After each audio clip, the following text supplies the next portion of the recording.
Hello hi and welcome back to the video series lecture. इस video में हम बात करने वाले हैं प्रोफॉर्मा। कॉन्ट्रैक्ट कॉस्टिंग का जो प्रोफॉर्मा हमने देखा, हमने पढ़ा, उसमें हमने बाय मटेरियल सोल्ड यानी मटेरियल के सारे एंट्रीज के बारे में हमने पढ़ा। चलिए आगे बढ़ते हैं कि लेबर्स के साथ क्या एंट्री होती है। So labour is an expense, so it shall be debited to the contract account by applying the principle debit all expenses. Any outstanding amount shall be added and any prepaid amount shall be subtracted. सो यहाँ पे ध्यान देने वाली बात क्या है, जब हमने 11th-12th में कुछ प्रिंसिपल्स पढ़े थे, वो प्रिंसिपल्स आज हमें second year bachelors of accounting finance में भी काम आ रहे हैं।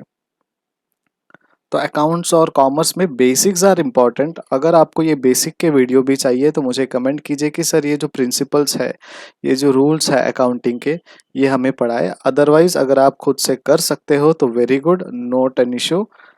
सो यहाँ पे प्रिंसिपल्स है debit all expenses, any outstanding amount shall be added, जो भी आउटस्टैंडिंग अमाउंट होगा वो ऐड होगा, और प्रीपेड अमाउंट जो है वो सब्सट्रैक्ट होगा यानी डिडक्ट होगा। देन प्लांट एंड मशीनरी का जब एंट्री आता है, अगर प्लांट इशू करते हैं तो cost of any plant issued from the store shall be debited and the contract account because it's an expenses. तो डेबिट कहाँ पे होगा? To the contract account, because वो एक्सपेंसेस है और प्रिंसिपल है डेबिट व्हाट कम्स इन। जब परचेज करेंगे तो डेबिट होगा कॉन्ट्रैक्ट अकाउंट में because it's an expense again. Apply the same principle debit what comes in. तो इशू हो या परचेज हो, ठीक है, इशूड हो या परचेज्ड हो, हमें एंट्री सेम ही लेनी है, कॉन्ट्रैक्ट अकाउंट में डेबिट करना है बिकॉज प्रिंसिपल फॉलो कर रहा है debit what comes in.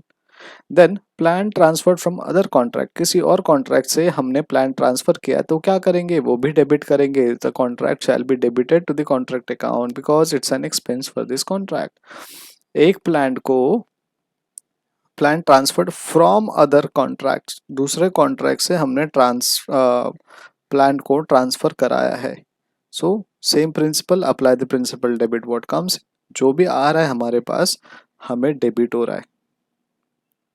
Profit and loss account जब देखेंगे तो plant stolen lost due to unforeseen reason, fire, rain etcetera, loss on sale of plant. तो प्रॉफिट हो या लॉस हो, by profit and loss account अगर लॉस हो रहा है कहीं पे भी, चाहे वो सेल ऑफ प्लांट से हो या फिर स्टोलन हो या फिर लॉस्ट हो, तो above losses are abnormal in nature, जो भी लॉसेस है वो एबनॉर्मल है। और while preparing the contract account one must keep in mind the principles of normality. So ये एबनॉर्मल है और हमें प्रिंसिपल रखना है दिमाग में कि नॉर्मैलिटी वाली प्रिंसिपल हमें साथ में रखनी है। So all the abnormal losses shall be excluded from the contract account. जो भी एबनॉर्मल लॉसेस है वो कॉन्ट्रैक्ट अकाउंट में एक्सक्लूड करेंगे, कंसिडर नहीं करेंगे। So credit all this losses and the journal entries would be, credit करेंगे सारे के सारे लॉसेस को profit and loss account debit to contract account. याद रखिएगा, हमें एबनॉर्मल लॉसेस एक्सक्लूड करना है और सारे के सारे लॉसेस जो भी रहेंगे, हमें यहाँ पे अलग से हमें ये नहीं लिखना है कि एबनॉर्मल लॉस है या नॉर्मल लॉस है, क्रेडिट कर देना है सीधे सीधे कॉन्ट्रैक्ट अकाउंट में। By planted side, this is the remaining plant, so it shall be credited to the contract account. Apply the principal credit what goes out. So we write by plant at site. ठीक है. When the contract is not completed, but it must be noted that only WDV, that is cost minus depreciation, shall be recorded. So ये remaining plant है जो credit करते हैं हम लोग contract account में। अब तक हम डेबिट साइड देख रहे थे, ठीक है, अब हम यहाँ पे क्रेडिट साइड देख रहे हैं, ठीक है। सो यहाँ तक डेबिट हो रहा था हर चीज, अब यहाँ पे क्रेडिट हो रहा है। यहाँ पे भी हमने क्रेडिट किया था जब लॉस हुआ था, इसके पहले हम क्या कर रहे थे? डेबिट साइड देख रहे थे। अब हम क्रेडिट साइड में शुरू करते हैं, तो बाई प्लांट एट साइड यानी क्रेडिट साइड होगा, ठीक है। और वहाँ पे रिटर्न डाउन वैल्यू आपको लिखना है cost minus depreciation. Plant return to store, store को प्लांट रिटर्न आया, क्रेडिट करेंगे। क्यों करेंगे? It shall be credit to the contract account because सबसे पहले हम प्रिंसिपल देखेंगे, credit what goes out, but it must be noted that only WDV, written down value, that is cost minus depreciation. ये remaining plant है और if not intended for further use then it can be returned to the store, store को return गया है, ठीक है। तो हमारे यहाँ से स्टोर के पास गया है, तो what goes out becomes a credit. By plant transfer to the other contract. Again, credit what goes out, written down value में हम लोग वो लिखेंगे, ठीक है। So I hope you are understanding the logics. अब पूरा पूरा एक्सप्लेन करने की ज़रूरत है क्या? एक तो प्लांट जो है रनिंग शॉर्ट हो रहा है, और plant can be transfer to other contracts because this plant is not use for this contract, so we credit this to the contract account. तो अगर प्लांट कोई आप ट्रांसफर कर रहे हो, ऐसे ही पड़ा है किसी और कॉन्ट्रैक्ट में, तो क्रेडिट होगा, जा रहा है हमारी तरफ से। प्लांट आप सेल करते हो तो again credit what goes out, it becomes your credit. Rate of depreciation is important. If the rate of depreciation is given per annum, then depreciation shall be calculated on the basis of time. But if per annum is not mentioned, then depreciation shall be calculated for the whole year, ignoring the time factor, even though the plant was used for less than a year.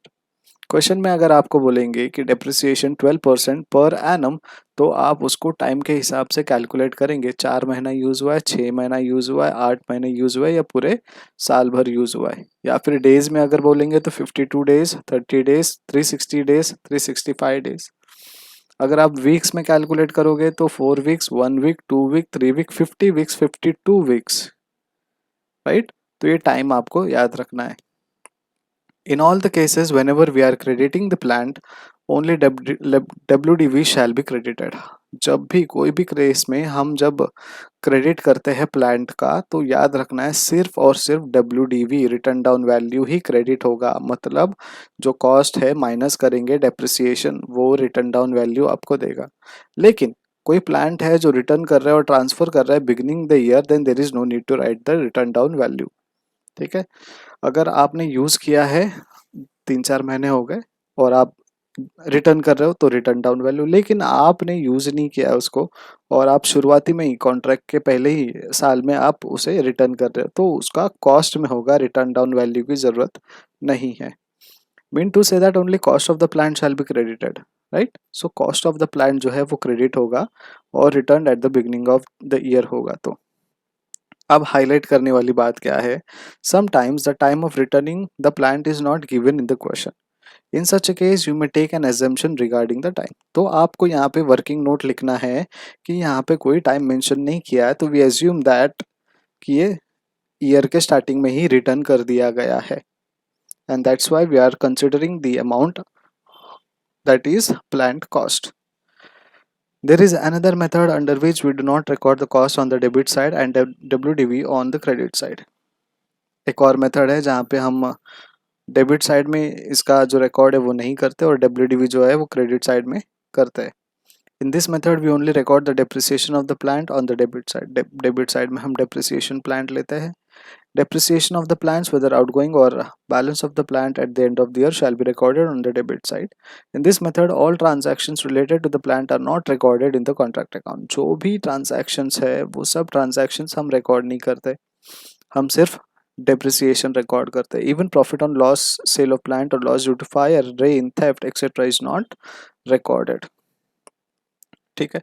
तो ये था हमारे लिए आज के लिए concept. कल हम देखेंगे कि ये सब contract cost, cost of extra work done, site expenses जो भी है वो क्या है और किस तरीके से काम करते हैं। Thank you so much for watching. Keep studying and keep practising. Bye bye.